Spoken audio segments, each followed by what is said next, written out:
and welcome back to the Football Terrace, that Chelsea show. You're joined by myself, your host at Flown_, and I'm here with probably my favorite Chelsea people at the moment, to be honest. Everyone here has their own opinions about certain things, and that's why I have brought this group together, because it might be a little bit fire. And I'm not even talking about just Mason Mount. I'm talking about Billy Gilmore. I'm talking about Marcus Alonso. I'm talking about Tammy Abraham, Werner, Havertz. It's going to be an interesting one, but let's go around the table, see how everyone is. Prime, how you doing? So I'm not going last anymore. Okay, I'm good. Hi. How you doing, man? How you been? I'm good. Chelsea are playing well. We've got rid of our virus, COVID-free. So yeah, we're looking good. Can you just specify who the virus was for those in the back? If I speak, I'm in trouble. You smart. David, how you been, man? I've never seen you smile this much. I'm happy. It's all those people that are like, ooh, I don't want Tuchel. Now they want him. So I will be collecting my flowers at the end of the season when we're in top 4.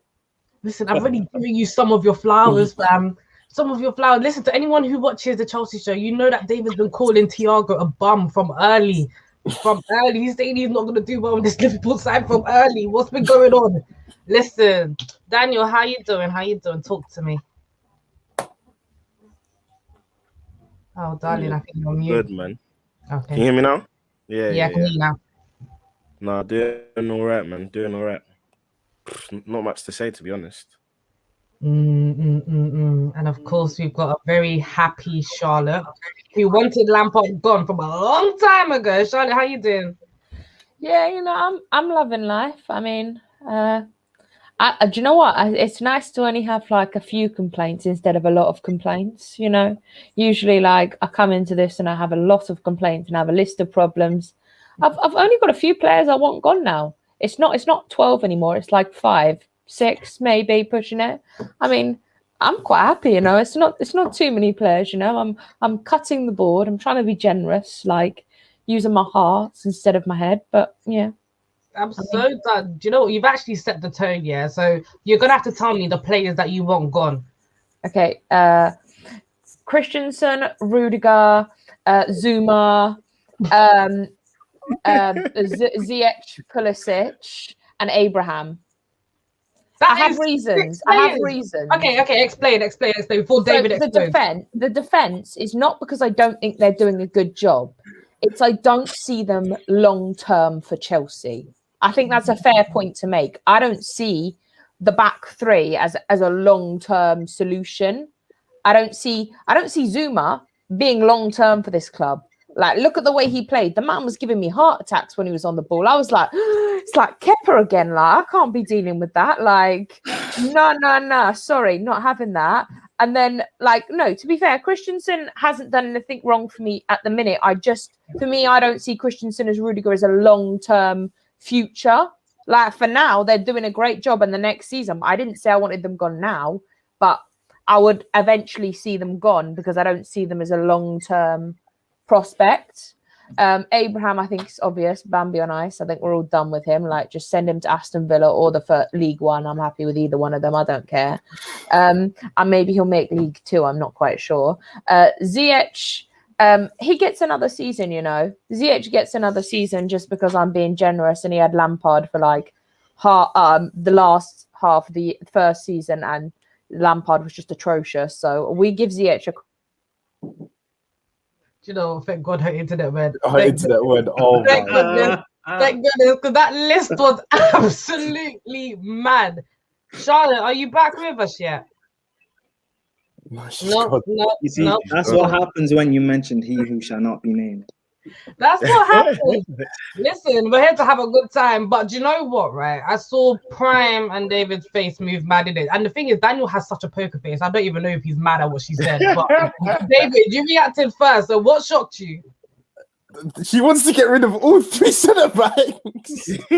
Like, I fully agree with the fact that long term they're probably not the guys that you want in the team. I would agree with that, but to sit there and say like you want to get rid of all 3, and like we don't. Again, it's not like there are centre backs going around like like candy in a shop. They're not loads of them about. So to have a Christensen, I think one of them should go. But to have 2 out of those 3 to have around, so when they can like rotate in, or if you go to a back 3, because Christensen looks great in a back 3, Rudiger looks in a great 3, looks great in a back 3. Zouma, he's still adjusting, but I think he can play there. To have one of them is fine, but to get rid of all 3, that for me is too much. Is too much. Which one are you keeping? What you mean? Which one am I selling? Which one are you selling? Yeah, the one I'd sell is Zouma. I'd sell Zouma out of the 3. That is very interesting. Just because I feel like I know he had a great start to the season, scoring loads of goals, and aerially he's really good. But I feel like in a back 2, he isn't dramatically better than Rudiger. But in a back 3, he's considerably worse than the other 2 in there. Okay. So it's my thing. It's like my thing with Marcos Alonso. It's like I keep Marcos Alonso around because even though he's an awful left back, at wing back he's the best one. That's why I'd sell Emerson out of the 3 we've got, because Emerson's not the best wing back or the best left back. So if you're gonna get rid of one of the 3, get rid of him. So yeah. I love that you touched on that before I even got there. I like that. Prime, your reaction was a bit mad as well. Who shocked you out of Charlotte's list? No, it was just the fact of I assumed she meant get rid of them this summer. The only one I would agree with maybe is Tammy. But even then, Tammy if we're really buying Haaland or Lukaku, Tammy as a 3rd choice striker is not the worst thing in the world for me, because it's really hard to find backup strikers.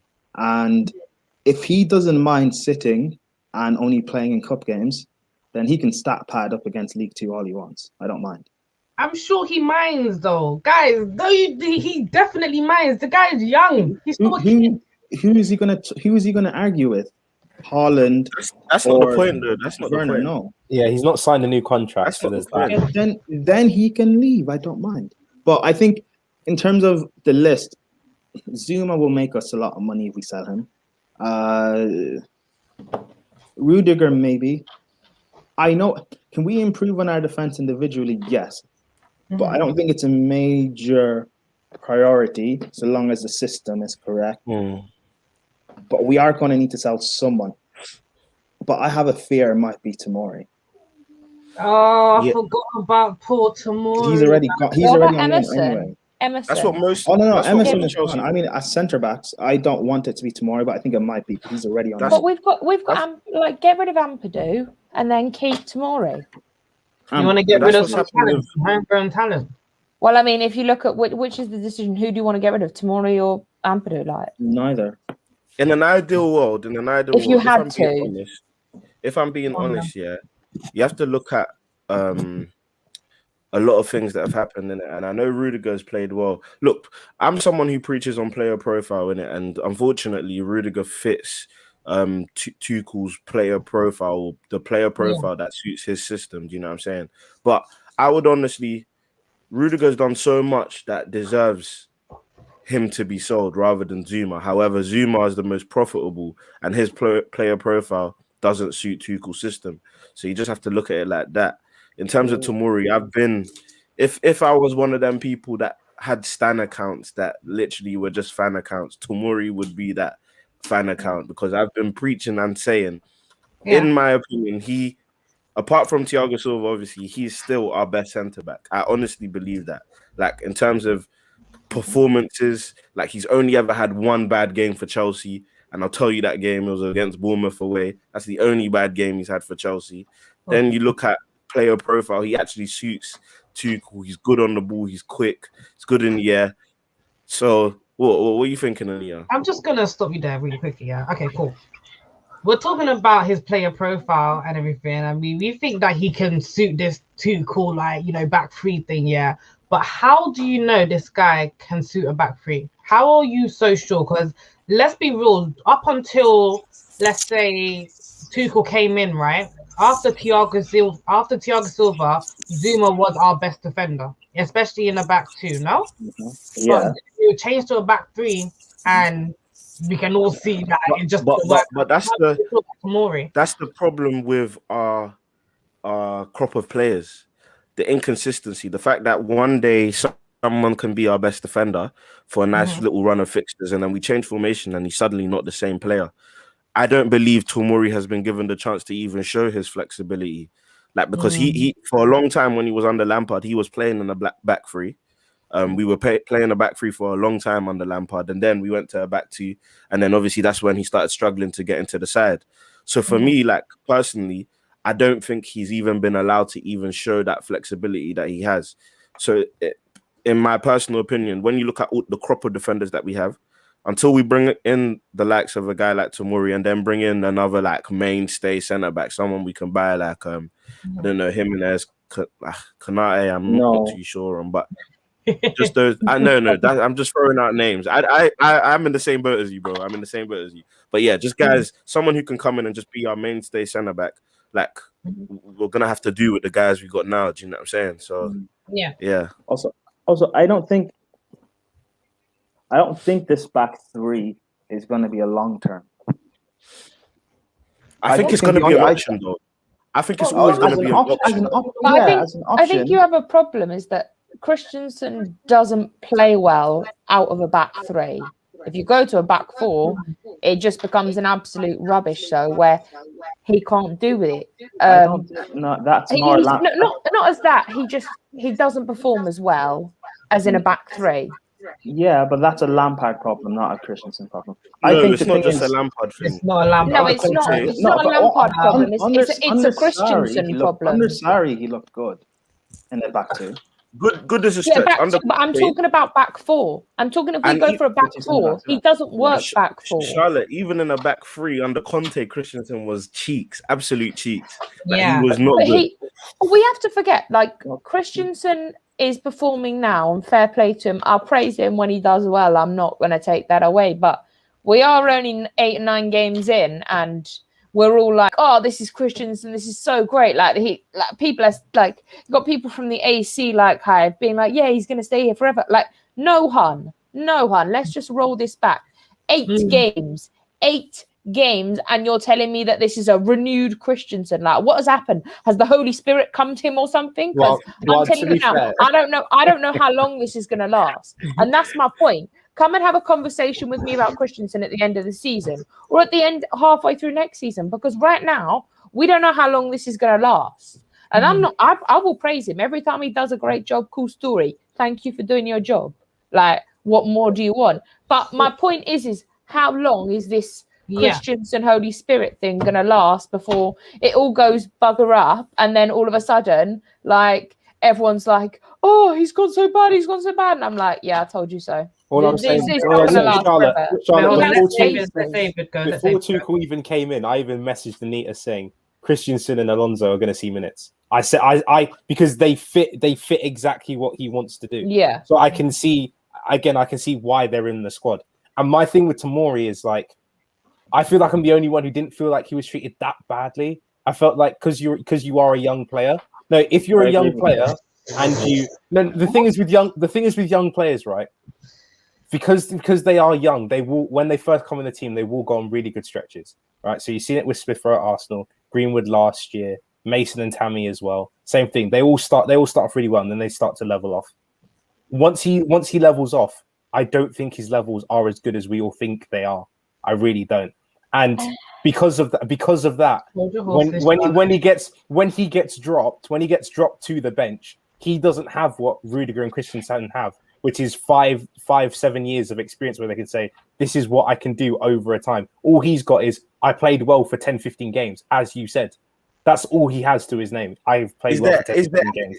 David, is there any excuse for Tomori only playing 15 Premier League games in which I believe only 11 were starts? Is there any excuse for that in Lampard's first season? Again, I feel like he should have been played more.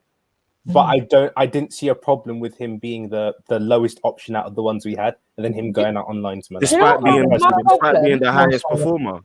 Hold I on. didn't. No, You know but what, I guys? didn't This think. seems like it's gonna get ugly. So I'm gonna try and mediate this as good as I can because this is juicy. I never knew David had this type of opinion. So Charlotte, you were gonna say something. Go for it. I'm a bit confused. Like it was messy because Tomori had one bad game and Lampard didn't play him. How many of the players on the Lampard had bad games? I can name just about like 3 or 4, maybe even 6 every game. And he had one bad game and wasn't played. Mount had And bad games. Abraham had bad games. Jorginho had bad games. Like Kante, the experience, Kovacic, Rudiger had. Everyone Charlotte. had bad games, but he was not played again. And then and then they chucked him off to Italy, and they on a clause that doesn't. Nah, let me tell you No, now. no, let me tell you. Frank has blood on his hands.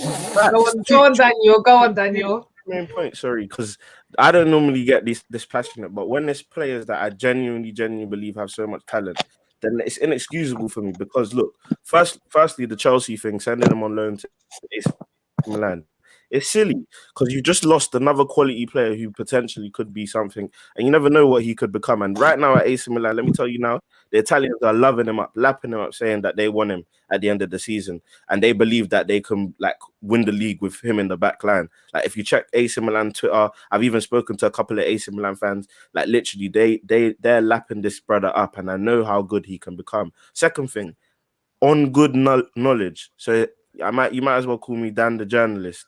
I have good knowledge that Tomori, like, let me put it in quotation marks in it. He was picked on.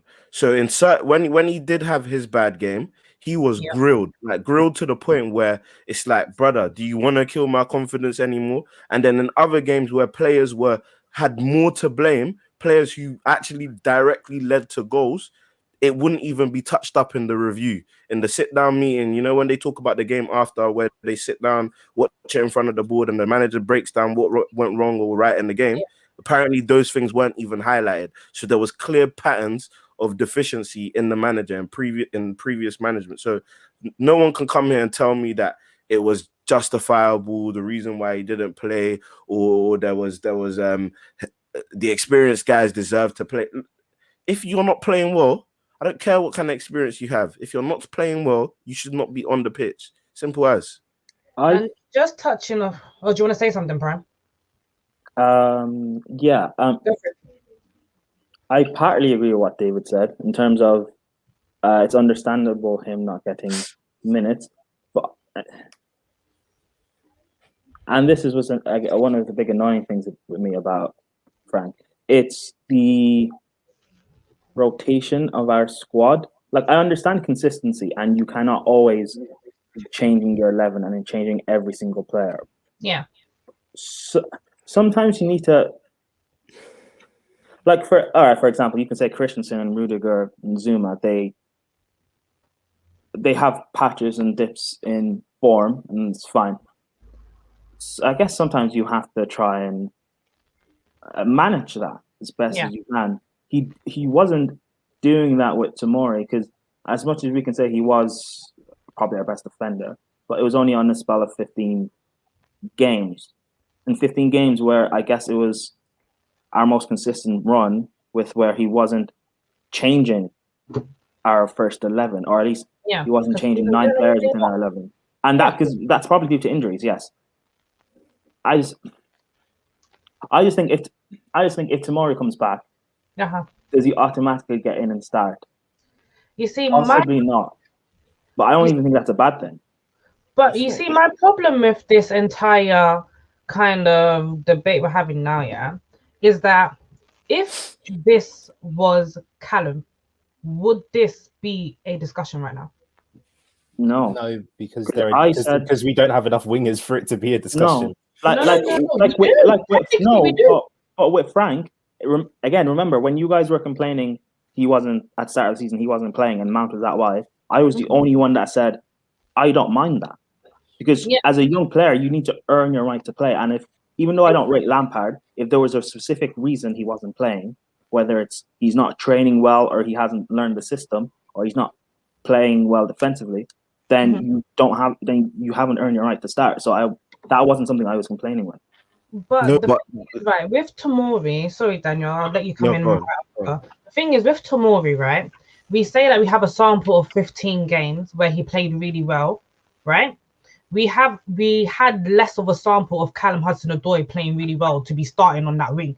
Let's be real. We had less of a standing for Callum Hudson-Odoi. So why it would be different for Tomori is a bit weird to me, because of course, like, we all love Tomori, we all know exactly what he can do.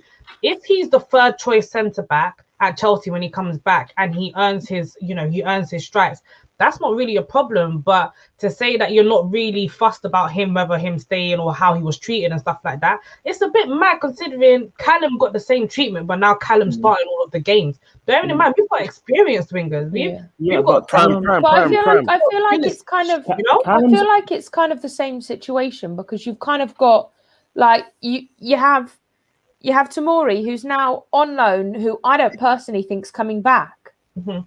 I don't think he's coming back at all. And you've got Hudson-Odoi, who, if we don't treat him right, will be gone to Bayern Munich by the end of the season, because they still want him. So it's the same situation that we have with two youngsters, that we are not doing the job properly. Now, if Tomori had one bad game, I get not starting him in the next couple of games. At least bring him on as a sub to prove himself. Because, I mean, Pulisic and Ziyech are having bad games and we're still giving them starts. We're still bringing them on as subs. Like, This is what I understand. And now it's frustrating for me, because I'm like, these youngsters that are brought in are actually willing to work hard. And Callum Hudson-Odoi does a lot on the pitch. Tomori's capable of doing a lot. And Hudson-Odoi, for me personally, I believe we need to start treating him better, because I think if we don't, I think he'll be gone to Bayern Munich. No, Because you have to remember, they are still wanting him, and we have to remember that a big ass club still wants Hudson-Odoi. Like, we need to treat these players right if we want to keep them. Because as far as I'm concerned, Tomori's not coming back from Italy. If Callum wants to go to Bayern Munich, he can. This season, Callum has not been outstanding. Oh, Again, he actually. No, I can't. Okay, explain. He actually, if we're looking with at least Tuchel's spell anyway, and I don't think he's done anything outstanding where he's taken the game by the scruff of the neck or dominated or been man of the match. He's starting now, and that is fine. But either he plays at wing back, which, to be fair, we're linked with Hakimi in the summer anyway, or he plays as part of the front three, which the only reason he would play as part of the front three is because Pulisic is not on form and Ziyech is not on form, and even Havertz. I don't think if everyone is on form, I don't think Callum starts. Are you forgetting? That's not me negating his talent. I'm not saying that. Are you forgetting when Lampard was there and he was one of the only players that came on apart from Mount? No, hold on. He was one of the only players apart from Mount who actually came on the pitch and looked like they wanted something and actually tried to make something. Apart from that, and actually making chances and being actually really good. But apart from that, he's an average season, hasn't he? You're talking about when he coming off the bench and making an impact, which you're meant to do when you come off the bench. No one else was. When Lampard was bringing players on, Hudson-Odoi was the only one actually making an effort. And you're telling me he's had an average season. Do you know what? That's like saying like saying Kepa is one of the best Guess I'm saying Kepa's world class. That's literally what it's like saying. And he's not. It's because if Hudson-Odoi is this amazing generational talent, remember in the youth academy, he was being compared to the likes of Sancho, and we know what Sancho's doing right now. I expect more from Callum. What he's been doing this season is good, but I expect more. When you have Lampard as a manager, how are you supposed to actually do stuff? I'm talking, but what I just mentioned was under Tuchel. You mentioned Lampard. I didn't mention him. I mentioned Tuchel. Give us a second. Let Daniel come in, because Daniel seems like he's about to spit some fire 64. Go on, go for it. No, not even. 2 points though. The one that just very, very quickly, I'll backtrack. In terms of when we're talking about the players that have been playing, Lampard made very, very blatant errors. And the blatant errors were you trusting youth or were you not trusting the youth? look, managers have favorites, and there's nothing wrong with having favorites. I said it all the time. I said, look, if Lampard believes that Mount is his system, by all means, go through with that in it. But when it's not working, and it clearly wasn't working for a long time, then you're like, number 6 should tell you need to change this, and he didn't do that, and that was the problem. Like, a lot of even though he should never have got hate like to himself and the personal stuff, but a lot of the hate towards Mount, the player, was not because we didn't like him. It was just that he was the scapegoat of the system, because it was so clear that Lampard put him into the limelight. And when he wasn't playing well, he was still playing. Like, I don't know if you guys remember the patch where we actually took out Mount from the team and we were playing better. Like, there was a little patch and period that happened, and it was clear to see. Last night. I'm not gonna get into that, but the point is, we're gonna get into it soon. I'm telling you that for free. Fair enough. But the point is, Tomori wasn't offered the same type of consistency, trust, and love from a manager who he literally played the socks off for the season prior. He was player of the season at Derby. So it just didn't make sense, and it didn't add up that there wasn't consistency in Lampard's decisions. Where you given the youth, look at what Mount is right now. Mount only becomes who he is right now due to the games that he has played. And like you were saying, one has 15 games and another has experience. I would say Mount right now has experience. Donny is play. I think he's approaching 100 games, if not already played 100 games. Do you know what I'm saying? Yeah. So he's already en route to over 500 games for Chelsea. Do you know what I'm saying? Yeah. And then, in terms of the point that you're making with Hudson-Odoi, do you know what? It might even sound mad, but I'm going to agree to an extent with Prime in terms of the season that Hudson-Odoi has had. However, you will need to provide context to that. And that comes down to, again, the consistency in the decisions. Of course, you were talking Tuchel period. I'll get to that. Under Lampard, there was inconsistency in the decision to play Cho. Like, it was like, why wasn't he playing? That was the question, because we were not playing well. And there's clearly a guy who's playing well who you didn't bring on. Then you look at the Tuchel period, there's context again. Obviously, playing the wing back is hard to get your numbers up and stuff like that. And people are going to judge him by his goals and assists. But Callum is so much more than that. That's why we believe in him. Look at what he did yesterday, for example. How he basically took like 4 players away, opened up space for Alonso, plays that ball, and then we eventually scored from that. So he's still a quality player who's going to come good. Yeah. I just think Tuchel is trying to teach him something bigger by playing him as a wing back first, and then he will slowly transition into those attacking positions. And I have no worries that he'll be a quality player for Chelsea. There's nothing wrong with that. I was going to say, just to wrap this up, it's literally like you're just speaking about the whole Lampard basically era, and now Tuchel's here. Better manager equals better results, better treatment of players. I mean, we've all seen it. His squad management is fantastic. Like, it is fantastic. And I knew that'd be one of his bonuses. And trust me, Callum's not going to Munich this season. He won't. Because everyone thinks, Bayern Munich love Callum Hudson-Odoi. No. The whole of Germany thinks Hudson-Odoi is like the next kid. And Tuchel's part of that. And you can see in the way that he treats Callum, the way that he's always, even when he's criticizing him, you can see in the way that he's like, run in this way, move to this position. And then even when he took him off after the half an hour, that he played him the next game, started him, and he was like, I wasn't happy with him on this day, and then he came in and did really well, and he said he was one of the best players on that day. Just look at yesterday. He grilled Werner, said, bro, you've been sticking on the left for like 15 minutes. I said, move. As soon as he moves, we score. Like, it's not even like, you can see he's a manager who thinks and can see things clearly. And on top of that, the Hudson-Odoi Germany thing, I don't get why we get grilled for saying Germany love this brother. We should be loving him up. Like, I don't understand. You can't take that lightly. A whole country identifies this guy as someone who would be a baller. And let's not get twisted. Look, you were talking about we can see what Jadon Sancho is doing. I can guarantee you, if Hudson-Odoi was in the Bundesliga, he'd be getting the same exact numbers Jadon Sancho is getting, and he'd be rated in the same exact way. Facts. I 100% believe that. Like, wholeheartedly.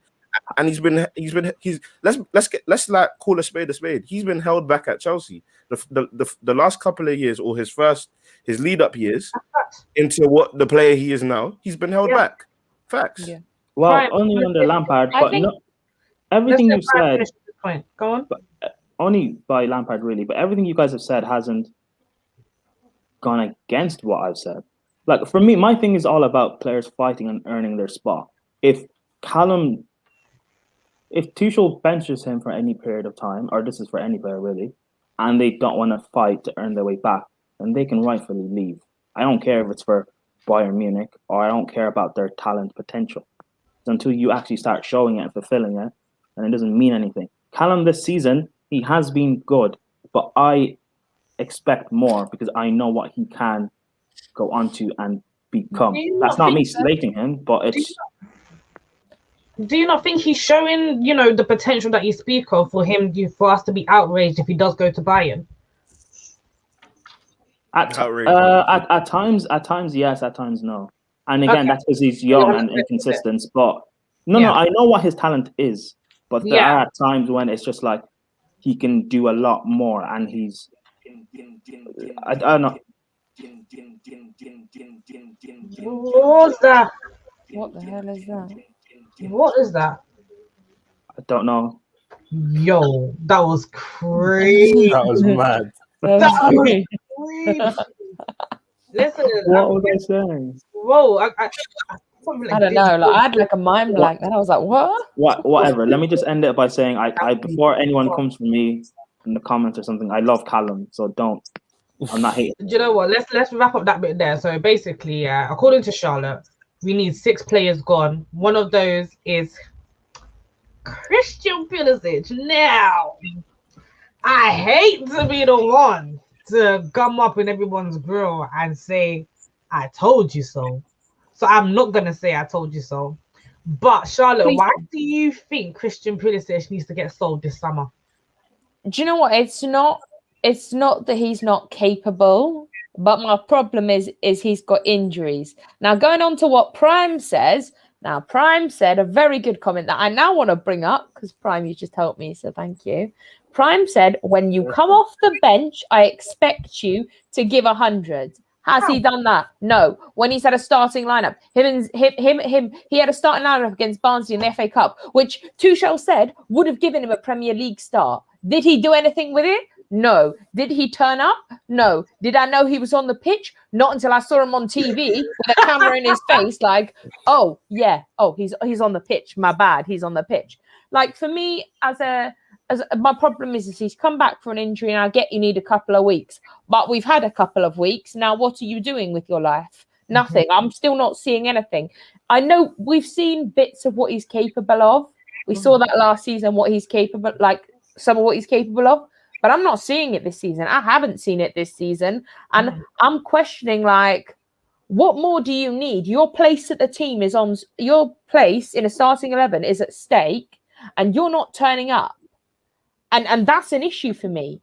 Like, if you're not going to, like Prime said, if you're not going to give 100, I don't want you at my club. And that's a fact. If you're not going to give 100 or turn up, I don't want you at my club. Also, injury problems. He's had 21 injuries. He's like 22, 23. That's one every year. One every year of his life, of birth.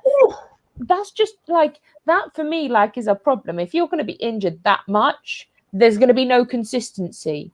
And then you're going to get injured, have to come back, be a couple of months before you're fully fit. And then it's just like, is it worth paying all this money and paying you every week like hundreds of thousands of pounds for you to actually just be injured the majority of the time? I'd rather be able to sell him now and actually get money for him rather than wait till next season where he's injured even more and we don't actually make any money off him. Like, it's just that this is my point. Like, if he wasn't injured and he actually turned up, I'd be cool with him, like, because he has a talent. I'm not taking that away. But has he shown it this season? No. Has he turned up this season? No. Has he come off the bench and shown me something? When he starts in a starting 11, has he turned up? No. He's invisible on the pitch. I don't even realise he's on the pitch. I have to wait and see if he's on the TV. I love Charlotte's rants. And then be like, oh yeah, I forgot he was on the pitch. I really did, I didn't realise. He was that quiet. I didn't know. Go on, Brian. Sorry, who do you, because I know who Anita wants. Who do you want to replace Pulisic if we sell him? Just give me a name. Just give me a name. Anybody? I'm Haaland, going- Sancho. Okay, you guys want Sancho. Ding ding ding. Sancho is going to flop. We signed him. You know what? You know what? No, I don't think he's going to do well. Just to if we sign him. clarify, Right. he's What did not you going to say? be as big No, a no, flop. Just let him have the opinion. There's no, you can't even And argue also, with him. it could. You can't even I argue don't. with I him. don't. I don't. Right. All right, Right. guys. Everyone's talking at once. However- Everyone's talking at once. Let's Let However- Prime have it. Let Prime have it. wait. Let him have it. Let's let him finish. Go on. Whatever. Sorry. That's Continue. why. Go What? on. I just don't. I just think Sancho has a lot more to grow and learn, and he shouldn't make the big move yet. Okay, Prime, I just have a question for you. So Yeah. you're willing to put up with Pulisic and Ziyech No, flopping their asses off and not have Sancho, who's actually capable? Like, I'm sorry, like, let me tell you something now. Pulisic has been a flop this season, like full on. Like, Can he you has. agree with that, Prime? So I would rather have Sancho, who's capable, than actually have. Because I think Tuchel, if we'd have got him under Lampard, I think different story. But Tuchel's capable of helping Sancho, just like he's going to help Hudson-Odoi, just like he's going to help Mason Mount. Like, we're seeing this. Like, for me personally, I think under Tuchel, Sancho will thrive. What I'll say to that. My point hasn't even. My point Hold on. wasn't. Let Daniel finish, and we'll come back to you, Prime. Okay? What I'll say to that is, even though, I mean, I'm not on the Sancho flop side, but in terms of what Charlotte said, I'm not fully towards that because, look, at the end of the day, players. Pulisic is what, 23 years old? I think 22 years old, even better. So almost giving up on the player because of the injuries. Some players need to mature into their bodies, need to take time. Daniel, Harry Kane is a prime example. Wait. I'm gonna cut you because I think I'm gonna because I've seen your rant on Pulisic. No. All your points. I'm gonna Hold on. Go I'm just gonna cut Please, it there. Anita, please. I just want to cut it there, right? on. It's not because of just the injuries. This season, he has offered nothing. Absolutely nothing, right? Now, before I come back to you to finish your point, I want to kind of touch on why possibly Tuchel doesn't start him. Yeah, and I'm going to go to David for this. So, David, why do you think Tuchel doesn't start? What's his face again? Pulisic. Dumb. No, because I can't remember where I heard it from. Apparently, they're trying to teach him a new running style so he doesn't get injured as much. Like, and also they're trying to make him run less in games. No, but these are things. Yeah, these are things. They're trying to make him like run less because he used to like run over. Hold on. Why are we trying to wrap a player in bubble wrap? That's not what I want. No, that's not what he's doing. I don't need a chocolate teapot. I want a China teapot. No, because Charlotte, water in the China one, it works. Charlotte, if Wayne Rooney wasn't running around for every single ball and battling for every single ball, his career wouldn't finish at 28. All right. There's wrapping people in bubble wrap, and there's telling them if you want to have a longer lasting career, you're going to have to adjust your style in this way. And it happens to loads of players. No, I'm not saying that at all. This idea of we because he's had one bad season that we should get rid of. No, that's not my point. Especially at 22, doesn't make sense. My point is that like we are wrapping him a bubble wrap because we're not playing him as often in case he gets injured. We're taking him off because he might get injured. Like, there's certain things that we are doing for Pulisic. Also, if you're happy with 21 injuries in 22 years, then that's cool because you can come to me if he stays next season. You can come to me, and when you're like, I want him out, you can come and say to me and Anita, I told you, you were right. I'm sorry. Can I jump in? Okay, wait. I did say I'll go back to Daniel, then Prime, and then David will wrap it up. Look, when you look at, let's even talk about sport in general. Giving up on players who have injuries early on in their career is a dangerous trend. And if you're all up in this for a guy who's getting injured now, that means we should sell Kante now, in your opinion, as well, because Kante is going to continue getting injured. this is his life. This is his system. This is how he plays. The difference is Kante comes on and makes a difference. Kante is making Kante turns up. He turns up. Kante is a 29-year-old World Cup winner. Pulisic is a 22-year-old who still needs time. Like we're moving as if Pulisic hasn't shown us the signs that he has the ability to be a quality player. Like he's given us that. He's given us the sample size where we know. I said that last season. Two performances of note. I'd say Leeds at home. And the other game was it was in my head just now, but I literally forgot where the sounds have just been there. It's just been unfortunate for him. Look, he's had a flop of a season. I'm not even making excuses for him there. However, to set a trend where we're saying, "Oh, this guy," and it's not an "I told you so" thing. If in 2 years' time we're still having the same discussions, then that's fine. I don't even mind. But my problem is we're going to lose money on him. We're going to lose money on him. Let Daniel finish. My point is, I'm not like, I don't care about being told, "Oh, you see, I saw it." Like, I'm just not in the business of the crystal ball effect. Like, I don't care about that. I'd rather give him an opportunity and a chance to grow as a player than just say, let's cut our losses now, because we've done that with players in the past. We've said, although for different reasons, we've said let's cut our losses early and sell the player now so that we can still make money on them. There's no good making money on a player who then becomes one of the best in the world for the next 3-4 years just because we didn't want to give him a chance. I just don't like that. Daniel, I'm going to let Prime go. Charlotte, just because we've got to move on really quickly. I want to hear from everyone, then we'll move on a bit. So, Prime, you go. What was you going to say? You said he's had 22 injuries. What are the injuries he's had? Because technically, right, if ankle, hamstring. Yeah, but he's also 21 injuries. Okay, 21. But he's also had little knocks and stuff as well, which counts as injuries. Yeah. Oh, look, I think Daniel and David are right. I think if we just sell him now, it's like being too reactionary and just giving up on him when he's going to end up being a talent in the future. The thing, we've done this at Chelsea too many times. Mm-hmm. We've been too reactionary. Like, look, we've like Torres the same and thing. Morata. Yeah, but what if he doesn't improve? No. I'm talking about. Guys, I'm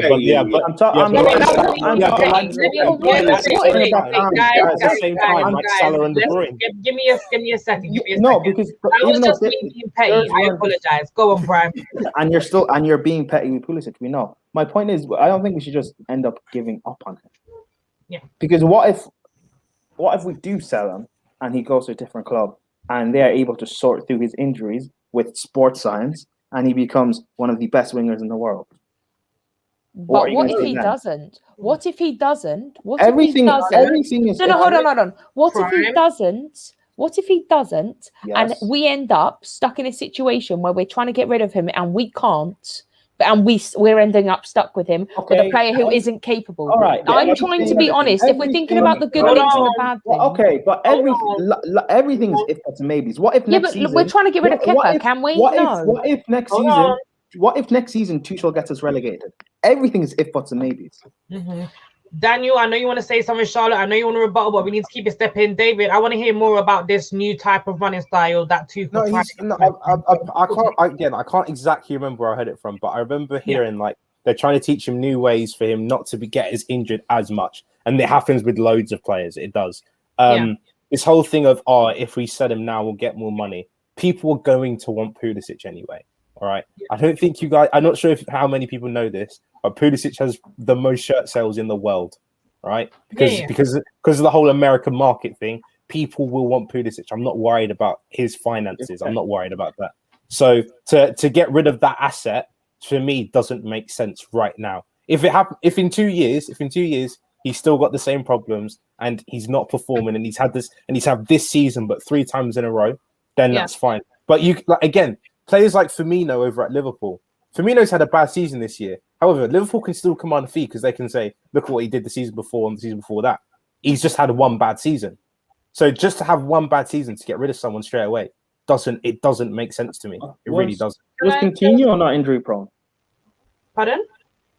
Was Yeah, Coutinho I don't not think. injury I don't prone? think he's as You know, bad as not to the Pulisic. extent of Pulisic. I Not don't to the think that bad as Pulisic. No. But just to kind of And summarize, Havertz. so I kind of get what everyone's saying, and obviously people in the audience that are watching right now, I know this ain't going to be streamed live, but if you're watching right now, just let us know how you feel about it as well.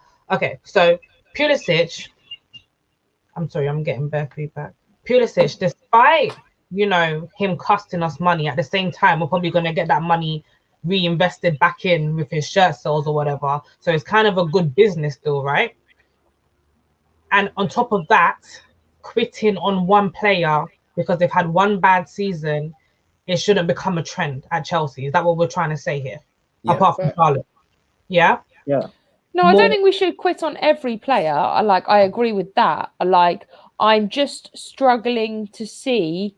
My point is, I'm struggling to see how. For me, if this was me and I was given a chance to start a starting 11 game to get a Premier League start, I would want to give my heart and soul. He doesn't look like he's giving his heart and soul. That's my main point right now about this season.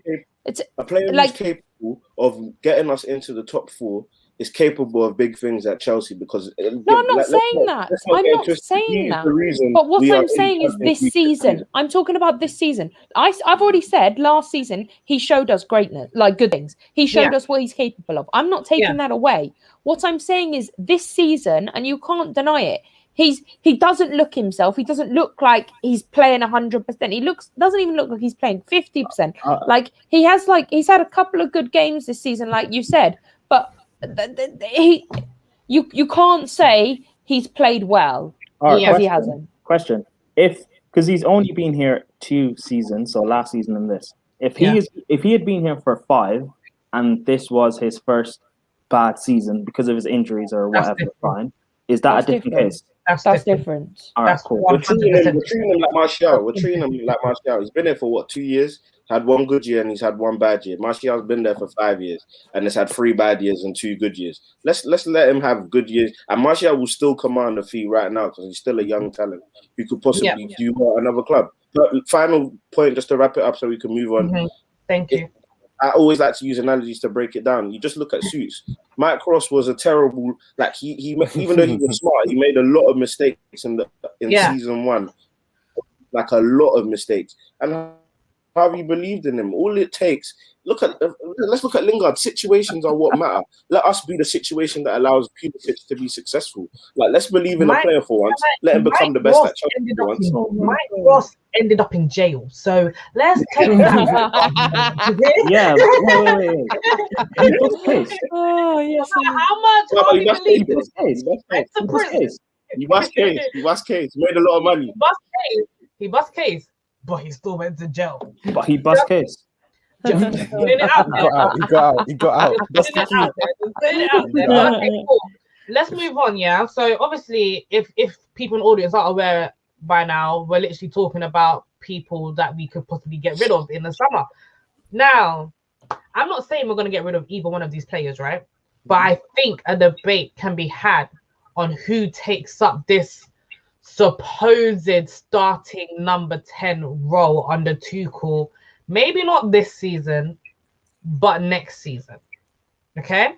So, obviously, we've seen the likes of Mason Mount, and we've all come to terms that, apart from David, that Mason Mount is a quality player and he deserves to be starting in this Chelsea team. I'm sure we've all come to terms with that, apart from David. Yeah? Yes. Yeah. Whoa. Yeah. David. Whoa. Don't you start. Slow your roll. David's still happy about that Liverpool one. Hey, I was celebrating more than most people on that day. Listen, if I could play you guys David's voice note, you will know like David he was celebrating. But however, David has made a point all season, right? When we see Havertz get to his best, it's going to be a difficult decision in fact, according to David, it will be an easy decision. But for us, it will be a difficult decision to figure out who can start, Mason Mount or Kai Havertz. I'm not saying sell either one. None of them needs to get sold. But who sees the bench more often next season? And I'm going to start with Prime. Go on. Can I just say, by David's own logic, it's only been 1 game from Havertz, and he's doing what we expect him to do. Because that's what you say about Mount. Wait, what? Yes, Wait, hold on. Prime. The whole Yes, thing, wait, Prime. the whole thing of getting a goal and stuff. That's what I expect you to do. No. That's not No, what David, David, I'm messing with you. I was gonna say that's not been I'm messing that's with not you. been my No, whole point. That's not been my whole point. No, David but in was about to seriousness, get so though, I think- defensive then. He was about to get so defensive. Why does it have to be? Why does it have to be one or the other? I think Just for the a manager that's flexible and knows what he's doing. There's going to be games where Havertz has to start. There's going to be games where it has to be Mount. There's going to be games where it has to be both of them. So I don't know why I have to pick one or the other. When it has to be either one of them, who are you choosing? So obviously there are certain games where you have to pick Mason Mount for this game, and there'll be certain games where you have to pick Kai Havertz, but there'll be games where it could be a toss-up. Who are you taking? Depends who's on form. Don't give me no politics, Prime. No, it's not. It depends who's on form. Head to head, right now. Yeah, you're looking at both of them. Who are you taking? If you're going based off this season, Prime. I have no way of answering that. Prime. What's on it? Leeds 12:30 this weekend. You've got one spot at that false nine. Who are you playing? You said at one spot at false nine. Mount can't play. Fine. At 10. All 10. At 10 then. Because Leeds can be a stat pad session. So I would play Mount because Havertz plays against Atletico Madrid. Easy, thank you. Okay, so you would play Havertz in the bigger game for Atletico Madrid. Man City games. Mount cannot play against. If you're I only said because Mount can't even play against Atletico Madrid. So Man City to qualify for the Champions League, who are you playing? Man City to qualify for the Champions League, we need to win this game. Who are you playing? Thank you, Daniel. Because Prime, you're trying to go around it. Give me an answer. It's okay to be Havertz. Then it's okay to be Mount. I play Mount. Okay. So, I want to play both, but you're giving me an option. I'd play Mount because they technically in this system they can't play together. But hey, for me, right, from what I've seen of Havertz so far, and obviously I'm just basing this off the match against Everton in it because I thought that kid put up a performance, and it is something that it has to get talked about in it. For me now, he's more of a. Dammy says this quite a lot. The Grand Dam, he says this. He's a 9.5, right? He's a 10 sometimes. He's a false 9 sometimes, and you can see the versatility when he plays and the runs that he makes and the movement the way he moves on the pitch. You know what I mean? So when it comes to versatility and when it comes to the better overall player, it's always going to be Kai Havertz for me. But I don't know what you guys think about that. I don't know what you guys think about Mason Mount's chances of starting ahead of him next season. We all know Tuchel wants to, play around the team and stuff, but who knows? Tuchel might stick to one team next season. And if he does, is Mason Mount going to be starting? One thing that game yesterday showed me is that, obviously I'm going to get to the question and answer if you had to pick one. One thing that game showed me yesterday is that, they can coexist. They can definitely coexist in the same lineup. Ooh, Daniel, you're going to have to repeat all of that. You are bugging out. 1, 2, testing. I can hear you. Oh, you can hear? Yeah. I was saying one thing that yesterday showed me was that they can both coexist in the same team. I'm obviously going to answer your question in terms of if I had to pick one, but I believe they can coexist. Like, look, Havertz is a gazelle, man. He's elegant. He's so good. Mm-hmm. He's so intelligent. He finds half spaces. He works around in that space. He's got an excellent first touch. And let's not get it twisted. I know a lot of people have their opinions on Werner. Havertz is no Werner, and he will not be a flop. Like, you're talking about making statements. Quote me on that. Havertz will be a very, very big success at Chelsea. It's just about finding his feet, just about getting some runner games going. Like, you could see the intent there. He could almost play he basically played as our striker yesterday, and he played it very, very well against a defense who they're one of the best defensive teams away from home this season, Everton. So let's not say that he played against a meaty team or a dead team. He played against a very good team. I think they can both play because they both operate in half spaces. They both can fight. Like, there's this thing that people think they'll get in each other's way. The example I'll use, just to leave it there so other people can speak, is that we had a situation where we had Lampard, and when we were bringing in Ballack, who was a double-digit goal scorer, people were saying, does it make sense to have Lampard and Ballack in the And I remember it clearly, like all the tabloids, because these times you're only getting your news from newspapers. I was reading all the newspapers. They were saying Lampard might be on his way out of Chelsea. There were questions, Ballack is like Germany's main man. He's going to come in and take control of the midfield. Actually, what happened was Lampard increased his output and Ballack became a different type of midfielder at Chelsea. He didn't need to score double-digit goals to have the influence that he had. So I'm not saying that both can play together. It just means that some sacrifices are going to be made. And Mount has the ability to make those sacrifices because he's that good of a player. I believe Mount's, his career path is to slowly move deeper. I think he can play in that deep role in midfield. I think he's that good. Like, he's that good at on the half turn. Yeah, as an A-ish, as a almost 7.5, if you want to call it that. Do you know what I'm saying? As a 6/8. But I think they can coexist. But if I had to pick one, like going forward in the future, it's definitely Havertz. Like, it's not even without a shadow of doubt. Going forward, it's Havertz. Right now, it's Mount, because right now Mount's performances warrant starts. However, going forward, it will always be Havertz, like without a shadow of a doubt. Before I get David to chime in, because I know David loves Havertz. Like, I know he's gonna go off. I want to hear from Charlotte. Wait. Go on. Can you guys see it on my back?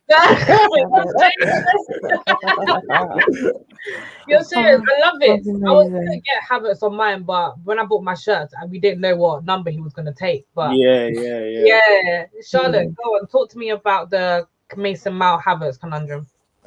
I mean, for me, this season, Mason Mount has earned his starts. Yeah. Havertz against Everton showed us a little bit of what he's capable of. It showed us that he's getting fitter and slowly getting back to his normal after COVID, which for me is a great thing. I've never badmouthed Havertz. For me, like, COVID's COVID, like, we don't play with that. I wanna see him succeed. I actually want to see him succeed.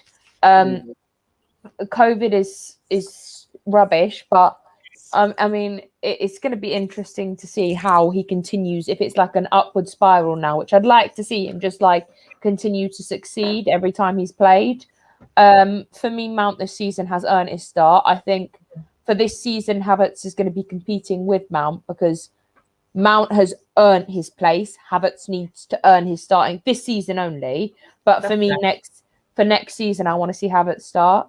Personally, we didn't buy a player for this much money for him not to start and prove his worth and show what he's capable of.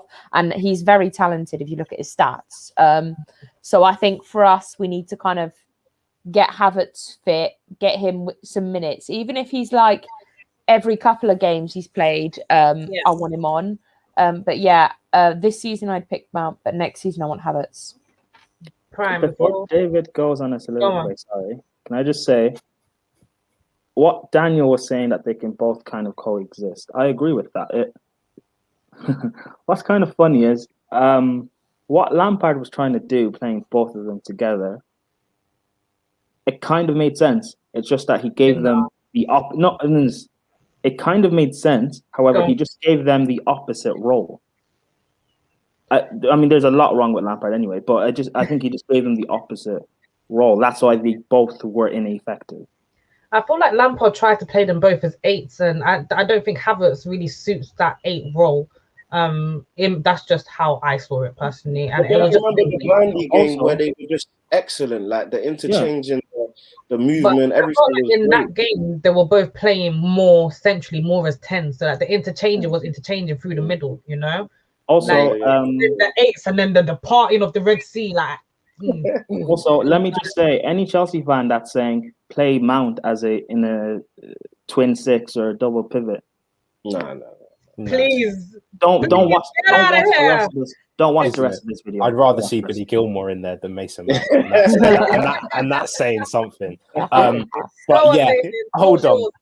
Before I even start, Charlotte says she never slated Havertz. Come on, let's It's give the it. one player I've Let's never give done. Let's give it a break here. I remember, but we know what. I won't bring up the receipts. That's for at the end of the season when he's back. What I realized about yesterday, right?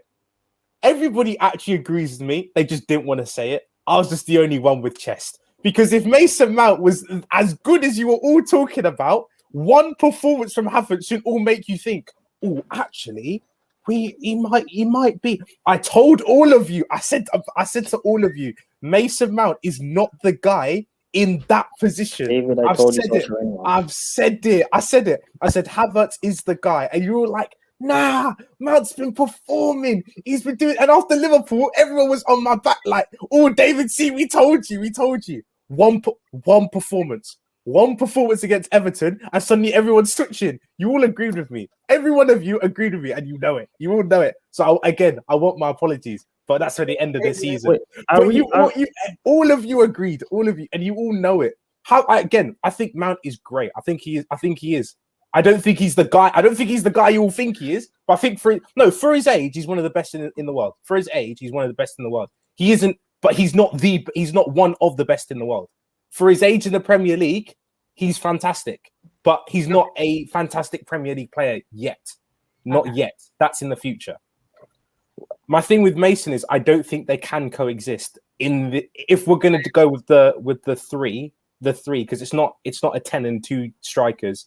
It's like a 3 over the full pitch, and that's forcing Mason wide, and I don't think that's his best position. I think if you are going to play with the wide talent, you're going to have to go with Odoi and Pulisic, or Odoi and Ziyech, or Odoi and Werner, something like that. I think that's what you're going to have to do. But Havertz in that false 9, he's fantastic. He is, and that's where he got most of his goals last year for Leverkusen in the second half of the season when they all came back, and that's where everyone's main eyes were because we were watching the Bundesliga. That's where he was fantastic. Dropped in that false 9, connecting up play and scoring goals. And yesterday, what did he do? You can, again, something tangible where you can go. That is what he did today. Not only was he doing the connecting play and the running and so on, like Mount does, but at the end, you could say, even though it went down as a Godfrey own goal, clear contribution to that goal. Even though Jorginho's penalty, clear contribution by winning that penalty, making the run. And another fantastic pass from handball. And the handball, but and then again another forward Jorginho pass. Thank you very much. I will be collecting those as well. Forward pass. Where's Jem? Did you check it out? Where's Jem? Even my priority today is gonna be Charlotte David. Another forward pass from the guy who only goes backwards and sideways. Another one of them. Also, are we doing this? I told you so stuff. I've got a list of stuff that I've been proven right about this season. No, look, I'm gonna say this though. Yeah. This is me, and if there's anyone I've got like all the love in the world for, it's definitely Jem. But I'm calling out Jem, man, because he's refusing to acknowledge Jorginho's influence on the team. And to be fair, Charlotte, do you know what? I'll cut you some slack because I do believe you got caught in the Johnny hype and that Gilmore is the option, or you'd rather see. I've always said, look, Jorginho will never be anyone's cup of tea because of his inabilities to like recover the ball when like things aren't in his favor. So if you've dribbled past Jorginho, you've dribbled past Jorginho, kind of thing. But there are certain players, if you give them the right system, they will look like quality. They will look like almost something that is undroppable.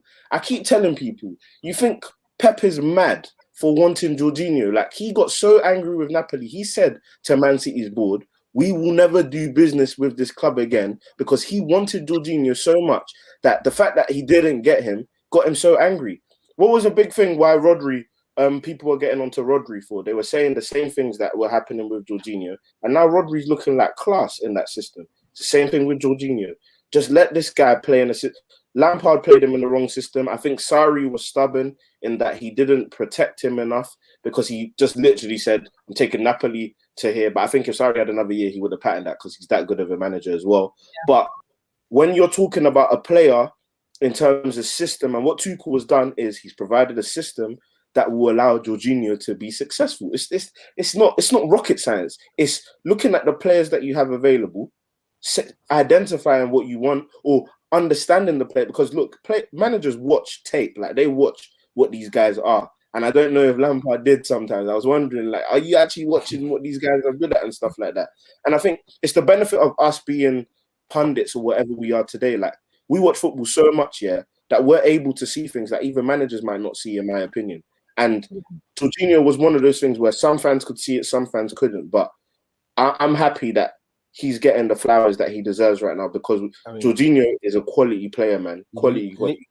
Yeah, but I will hold my hands up. I will hold my hands up and say that under Tuchel, Jorginho has 5. I'm sorry.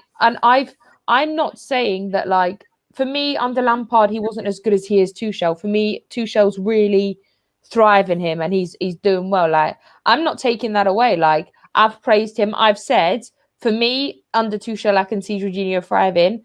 But I don't like. I apologize for saying I want him gone, because I think that was a bit rash. But he wasn't as good under Lampard for me as he is Tuchel. Can you admit that he's better than Billy Gilmore? Obviously. Thank you. Yes. I'm not saying when I say that that Jorginho is better, I'm not saying that Billy Gilmore isn't good. I just want to clarify that. For me, Billy Gilmore is still a talent, but he is young and he needs to grow. But for me, Jorginho and Kovacic are our best pivot at the minute, and I think in the hold on. In Atletico, let Charlotte finish. In the Atletico game, I think we're really going to miss him. Because for me, Kante and Kovacic don't work as well, and I'm seeing that more. Like, I'm really seeing it now, and it's frustrating me, because I'm like, Kante's just trying to do the same thing as Kovacic, and it's just like it doesn't work.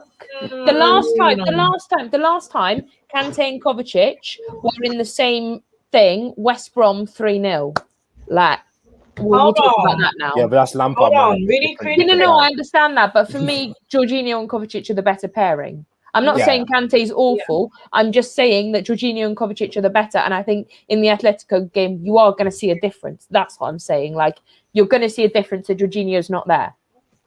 Just to quickly explain why I pushed my hair back is because Kovacic is doing what Kante is doing. Let's get it straight. Sorry, apologies. Kovacic is doing. I apologize. We're going to get that one there. I will stand Kante for the rest of my life. Go on, David. What are you going to say? I actually think our best midfield too is Kante and Jorginho. Genuinely, I think that is our best too, because not only can he do the dribbling, he can also do the defense work. But again, when you're playing a team like West Brom, where we're going to have 70-80% of the ball, not having Kante in there, let him rest, and having Kovacic is a fantastic option. But for me personally, I call Jorginho a metronome. Literally, not only does he swing ball side to side like the metronome does, but he just keeps he knows how to pace the game. When we need to go quickly, when he needs to go quickly, he knows what he's doing. This thing of he only passes slowly and backwards, it just frustrates me, because I'm like, you are literally not watching the game well enough. You don't need to be pushing the ball forward in the 85th minute when it's a 1-0 lead. That is the exact moment when you want a Jorginho there. Slow the game down and hold possession. Did you see what he was doing yesterday? How he slowed the game down? And it was yesterday. Slowed it all the way down. Slowed it down. But then has the ability just to ping that through ball when he sees Havertz on the run. He does have that in his locker. But when people ask him just play forward all the time. This is not how football works. This isn't how football works. You do have to pass sideways and backwards sometimes. And it's not the end of the world if we do. Can we happily say, because obviously, for context, if you've never watched a Chelsea show before, Charlotte and David went at it talking about Jorginho and Billy Gilmore. And obviously, Jorginho's come up on top with a new manager. Is it safe to say that there are some world-class players out there that we may have, but it takes the right manager to bring out the correct skill in that player for us to judge them? It works both ways, Anita. Look at Thiago at Liverpool. Thiago is still one of the best midfielders in the world. Let's not get it twisted. But he's in a system that just doesn't suit him. Lingard, for Man United, he's gone to West Ham. situations Right. make a player. Simple as. Yeah. I even say it about Wijnaldum at Netherlands. Get out of here. In Netherlands, isn't it? Netherlands, different calm. baller. But when he goes And Liverpool, nothing. nothing. Gone missing. And that's So what I'm to say. Go on, Prime. When do I get an apology for the abuse I got for defending Jorginho? Ain't nobody giving apologies out here. No. I'm not even joking. I want apologies because I've got a list of things that I've said about Chelsea that I've been proven right on. He's got a list. He's got the receipt. So which is it? You have to, End of the you have season. to End give. of the You season. have to name names. This isn't What? Oprah and Harry and Meghan. You have to name names, Sam. Period. You gotta name names, honey. Okay. I'll be coming end of the season Chelsea show. I'll be coming with names. Have your receipts. And I then, have receipts. you Anita, know- don't be nice to me as well. You're part of it. am I part of it? Yeah. I'm just heisting. I'm devil's advocate. You guys The Jose sexual thing. You think I haven't seen in the last few weeks in the group chat? You think I haven't seen? All of a sudden, no. All of a sudden, everyone's backing Mourinho about Spurs. But when I did it at the start of the season, when I said they'd win a trophy, I got attacked. You have to choose your battles cool. wisely, Prime. You have to choose Isn't it? your Don't battle the Chelsea fans. Battle the other fans. Don't battle. But if you backed me, it wouldn't have become a battle. But now it has become a battle. No, and but the I've battle's won. there. We'll back I've you for the won. battle. I've won. We'll I've back won. you for the battle. We'll But like, back you for the ones we what? genuinely believe in, man. You know what? I've Yeah, won. let's go away from football just for a bit. Let's do some housekeeping. Yeah, Prime. When you are on a live stream, yeah, and Chelsea's just lost, yeah, and you're throwing us all under the bus, right? Yeah. Don't expect me to come and back you. Hold on. I threw you under the bus. First game of the season. Oh, no, shh. First game of the season. I would like she was. I was like, you're never saying he enough. thought Anita was a volume on iPhone. Just Hey, what's even funny is that Prime, yeah, the thing about Prime is that he's had his wild statements that have been proven to be true, but stuff like the Kepa thing, like I don't know why he just wanted to die on that hill.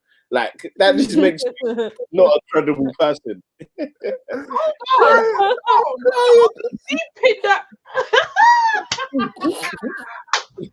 Prime, you will stay there until the end of the stream. You will stay there. I am absolutely shocked because if you bring up this Kepa thing now, it's I didn't say that. Oh, I didn't mean it like that. Oh, for what I said. Oh, you're not understanding me.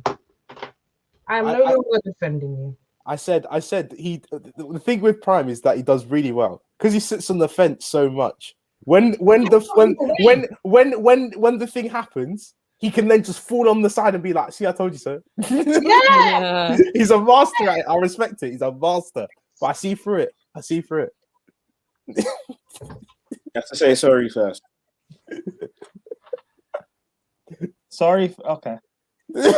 Piers Morgan. I'm sorry.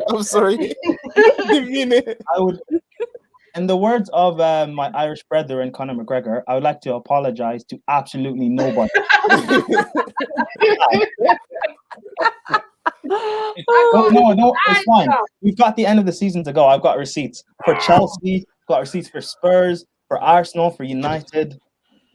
No one cares about Liverpool. They're not a big club. I've got receipts for everybody. Let's go. You know what? You keep your receipts. I don't give a heck. But moving on. I feel like we've had a very lengthy discussion about players. Let's praise our manager for a bit. Yeah. Let's talk about the things that we like about our new manager. The last time we actually all got together was, I think it was just before Tuchel came in. Was it just before or just after? Just when he got hired. I think it was like Just we when all he got knew it hired. was going to happen. We all knew it was going to happen, but it wasn't. Yeah, we all knew, but Lampard hadn't been sacked yet because I remember still ranting about Lampard. Mm-hmm. Now, seeing as this is the first time we're coming together, let's talk a bit of positivity to round this all up about Tuchel, right? David, I'm going to start with you. Have your expectations been met so far? Yeah, because as I've been saying, he's a world-class manager. And I told you all of you, when you were like, now let's wait till the end of the season and we'll see and we'll assess our options. I was there like, there is no other option. He is the guy. He is the guy. I told all of you, but everyone's like, I'm not sure what he's going to do with the youth players. He kept Mount. He's kept Hudson-Odoi about. Billy Gilmore, even though Billy Gilmore hasn't been playing, he's still in the squad. Andrew's still in the squad. They're still doing their things. He's just like, I know how to manage squad. That's what he's there to. He knows how to manage the rotation. Again, I'm not the biggest fan of Zouma in a back three, but yesterday he proved me wrong. Calvert-Lewin made him look like Tammy Abraham. That is the level of our manager. And when we've only conceded 2 goals in 11 games, and one of them is Rudiger having one of the best finesse shots I've ever seen in my life, side footing it, no problem. I mean, I can only be happy. Yeah. And he's making the feel good factor is back. Again, he's I'll take Callum off after 30 minutes. Yeah. But then he's explained why. Why. Callum's improved. And he's gone, Callum did exactly what I wanted him to do today. That is the difference between Lampard. Again, you can call out your players, but if you're going to do that, you have to do it in a way where they can see what you're trying to say. And when you do that thing, you give them their praise. That's the difference between those two.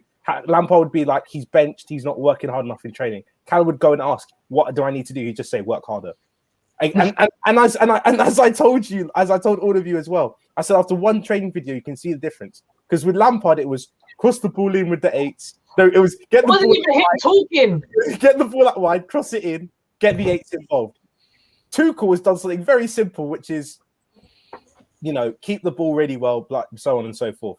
But the way he is beautiful. The way he explains it after the one training, I was saying he's just saying simple things like when you receive it on this foot, give the pass this way. Receive it here, pass it foot. Simple things like that.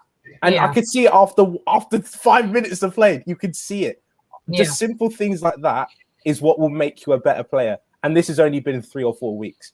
After 3 or 4 months, Lord help us. And if we get, certain German blonde fellow from one of my teams, then we'll be good. Let's Daniel, can we come to you? Let's speak some positivity about Tuchel. What have you found that's been positive since his arrival? If David hasn't touched on it all. Yeah, no, David basically touched on it all. But so I'll go like from this perspective. He speaks very, very well. Like after each game, before every game, especially post-match interviews, he breaks down the game in a way where it's like, finally, someone who speaks sense and understands what we're saying. He says, look, there's nothing wrong with disagreeing with the manager. Against Southampton, some people disagreed with what he was saying about Hudson-Odoi, but at the end of the day, you saw a manager who was providing reasons, explanations, sound judgment to everything that he was saying and the approach that he wanted to take with Chelsea. It's unfortunate that a lot of the positives have to always be compared to the previous regime because it was Lampard who got sacked and Tuchel who was brought in after. But the problem we were finding with Lampard was that even after games where we lost, the explanations, what he was saying was very defensive. It was very abrupt, and it was like, bro, we just want to know what happened. You're the one who set out the team. Why didn't they play well, kind of thing? And it's a thing where, like, now, just like David said, in terms of the training and the way the players are playing, the explanation that was given in the previous regime was that they're not working hard enough. Well, players aren't silly, and they read Twitter. And when you look at the stats and stuff like that, we outran most teams that we played against under Lampard. So to say that we weren't working hard enough just wasn't the truth. And players are obviously seeing that. And once players start seeing that, they're obviously losing faith in your judgment. So with Tuchel, you're bringing... Look, it's unfair to Lampard again at the same time because Tuchel is a world-class manager. When he walks through the door, he already commands respect. Not many managers can do what he did to Hudson-Odoi, but he can do it because he has commanded that respect. He has earned that privilege to be able to do that. But then also be able to mask it with the fact that, look, I'm not picking on anyone and I'm not having clear favourites. You all need to work hard. Everyone is my favourite. Everyone has an opportunity. And then the last thing I'll leave it on is squad management, man. The way he has utilised the whole squad. Like, we've had a huge squad. We've seen like an improvement in a lot of players. I don't think there's one player that's regressed, and it's the way he talks about everyone else. I don't know if you lot heard about what he said about Emerson yesterday, and even Pulisic. He said Emerson, quality player. He's not stinking up the place, having fits because he's not playing. He's training hard. It's just very hard for me to get him into the team. I'd really love to get him into the team, but I just can't. Same thing with Pulisic. He said that with Pulisic, it's about opportunities. Everyone ahead of him right now is playing well, but there was a period of time Havertz wasn't playing for a while under Tuchel, and everyone was like, suddenly Havertz has this game-changing performance against Everton, and we're now back on his coattails. That's the reason with Pulisic, I believe he still has that big game in him, and Tuchel's just waiting for the right moment to put him into the team. I'm gonna have to cut you off there, not because it's about Pulisic, but just because of time. You've got to wrap this up in 2 minutes. Yeah. 2 minutes. Charlotte, can you give me a short summary of how you're feeling about Tuchel coming in and what you've seen as positive? Yeah, I feel like they've both kind of covered my feelings, but for me, like, if you look at it from the last game Lampard played to the first game Tuchel played, just the way the players acted, the way the atmosphere looked, the way that the players, instead of like switching off at any point in the game, they played a full game, a full 90 minutes of actually looking like they want to play. That for me sums up the kind of Tuchel spirit, is that they want to play for him. Like he tactically has changed it up. Like he's not done anything like incredibly like hard or like difficult. He's just switched it to something that we should have been doing, like something that Lampard wasn't giving us. And we're not having to rely on crosses anymore. Like it's different ways to do on that, which I'm very happy we're not having to rely on crosses for. Like it's been too long. But for me, like he's just made the like Chelsea team feel like the Chelsea team again, if that makes sense. And for me, like he's just changed it up tactically, on the pitch, off the pitch, in the training system, like everything he's changed up. And it's not like he's changed it up really like with a difficult way and like made it really hard to follow. He switched up. Yeah, he's made it simple. Things that we should have been doing under Lampard, but we weren't. And he's come in, he's done that. And these players want to learn from him. They want to work hard. They want to earn their place. And that's what I like, is that no one's like we were predicting team lineups 3 weeks before with Lampard, but now it's like what we're gonna do, like and that's what I like. There's no predictability. Like if Tuchel wants to switch it up, he'll switch it up. Yeah. Thank you so much for that, Charlotte. Sorry to cut you off short, but Prime, very, very quickly, I need to be off right now. What are your positives to take away from Tuchel? Once we get past Atletico Madrid, bring me Bayern Munich. I want their head on a plate. Nice, take it too far. He's taking it too far. He's right. That's fine. The football does not condone what Prime has just said. As you can see, all of us here, we do not want Bayern Munich. Bayern Munich officials, if you are watching, please do not even take that seriously at all. We're not ready for you yet, and we won't be ready for you till next season. Bring us. In fact, Barcelona is going to be out today. So yeah, Prime, I'm so sorry to remove you, but I had to. If anything, Anita, if anything, we're recording this before the Champions League matches on Tuesday. So I don't know the scores yet, but Porto, if you can make it through, give me Porto. Thank you. Thank you. And I think we're going to end it on that, yeah? So it's been a positive one. No, Prime, I can see you waving in the background. You've had too many strikes. But if we're going to end it there very positively. Tuchel's brought something different to this Chelsea side. And you can tell, like, in comparison to, 3-4 months ago, we're happier. No disrespect to Frank Lampard at all, but yeah, Tuchel, we see the difference. We see the squad rotation. We see the different type of management. Style of play has been really important too. The way we play, like Charlotte said, the players actually fighting for the positions and actually wanting to play for the manager. That is so important. And of course, our next game is against Leeds. I think we're going to get the W. We haven't really conceded much this season, which is absolutely phenomenal. That kind of goes to Prime's point, I think earlier this season, when he said it's not just Kepa, it's the defense. I wonder what you're saying now. Thank you very much. But yeah, guys, this has been no Prime. I see you in the back. This has been so beautiful and therapeutic. But till next time, guys, I'll try my best to get more Chelsea shows going. I'll really try my best. But yeah, thanks guys for watching. And I guess I gotta play the outro. This is so weird. Like, I really don't like not doing this live. I don't know why. Ooh, child, let me not even say nothing that will get me fired. Bye, guys.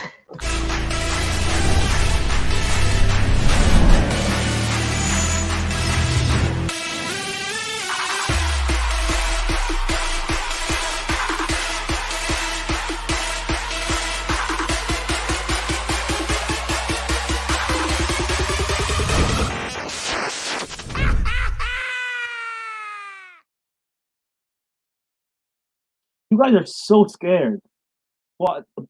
What's wrong with facing Bayern?